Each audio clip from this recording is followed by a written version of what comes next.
Okay, so we're going to look at an upright row movement now. We're going to use the resistance bands.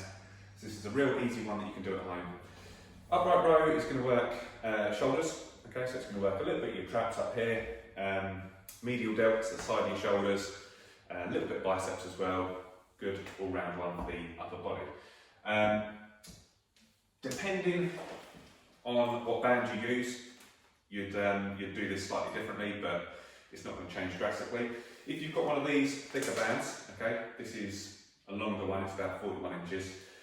You could take hold of the band and with your hands about shoulder width apart, you could put 1 foot or 2 feet on the band, close together.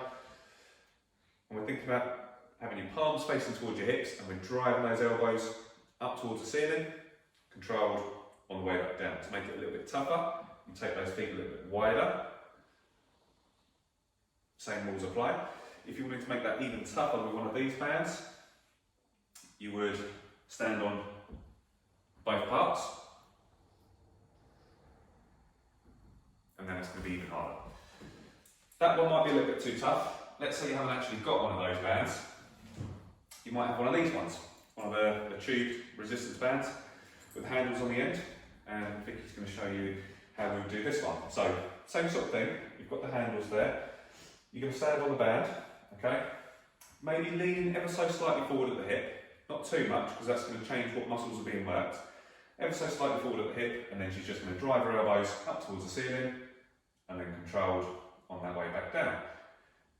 If she wanted to make this one a little bit tougher, she would still do the same thing. She'd think about taking her feet a little bit wider. She can now cross the handles over, and then it's the same thing. She's going to take her elbows to the ceiling, controlled on that way back down. Now if you just stand side on for us, this way, that's it. So we want that slight forward lean because otherwise if you're completely upright, you're going to start doing this, okay? Which means we're going to be working some of our external rotators at the back, which we might not want to work. Maybe we do, maybe we don't. But what I would suggest is a slight forward lean, just about this much, okay? If Vicky was to lean too far forwards and then go for a row, she's going to be taking the focus off of these guys up here and it's going to become more these guys here, okay? Which isn't wrong, it's just a different exercise, okay?